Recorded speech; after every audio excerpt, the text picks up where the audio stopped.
Yeah, my mom was born in a small town in Nebraska, a name I can't remember, although I visited it once. Timber Lake. No, that's, No, sorry.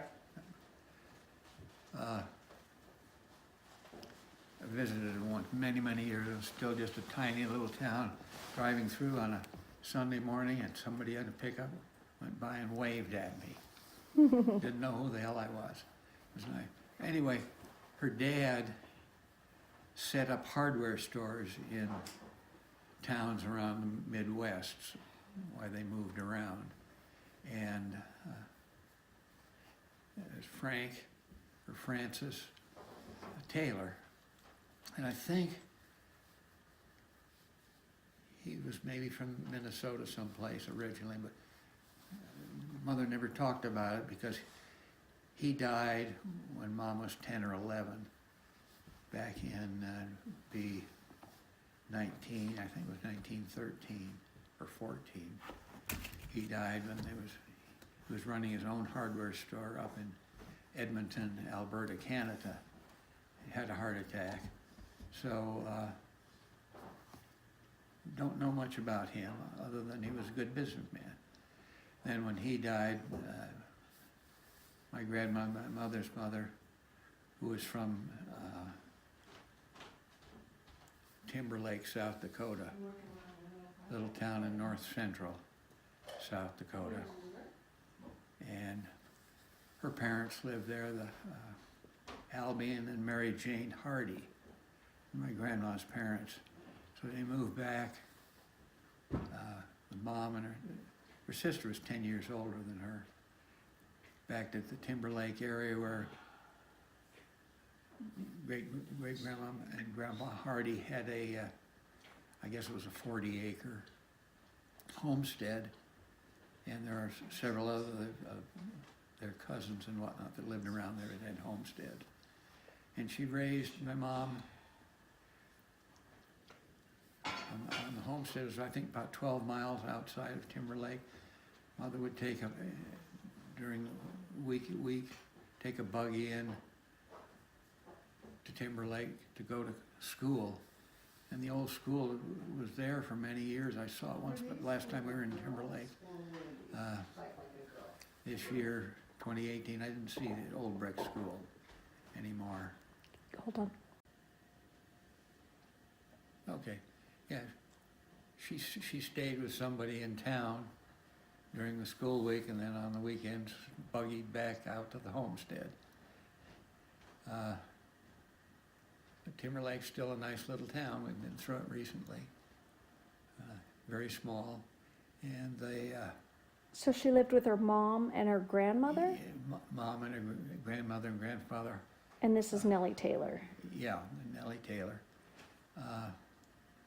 Albion and Mary Jane Hardy are buried in the cemetery in Timber Lake.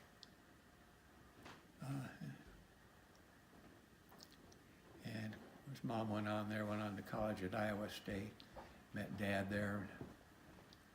They were married. Well, she graduated from Iowa State in 1925, but Dad was in 26. But they didn't get married till I think 1933, because Dad was working. Mom was working as a hospital dietitian. 2 minutes. Yeah, Dad was born in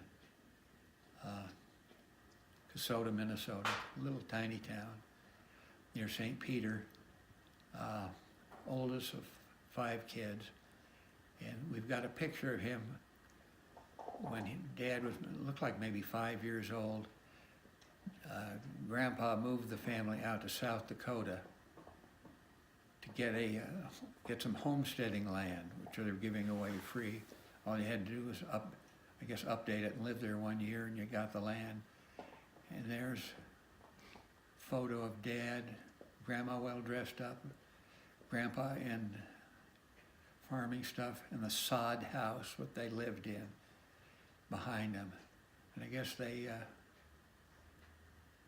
worked that up so they could own the land, And then that gave Grandpa something they could sell and make money on. It's my understanding of it, because they moved back to Kasota where Dad was raised, went to school. Boy said he walked 2 miles, because the school's about 2 miles away from their house.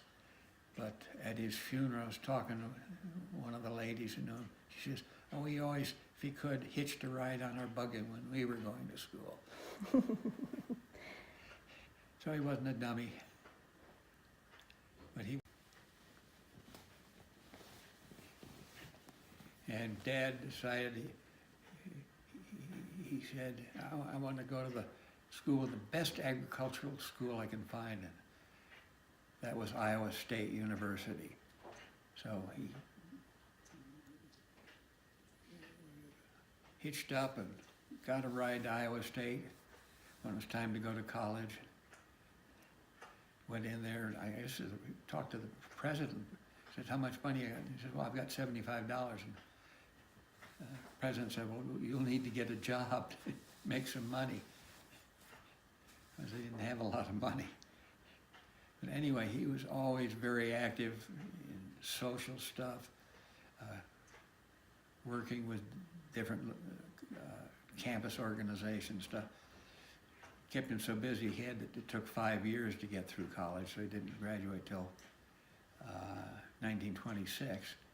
But through his whole life, he was always active in organizations of one kind or another, in Larchmont, the Larchmont Yacht Club and the Nourishell Hospital.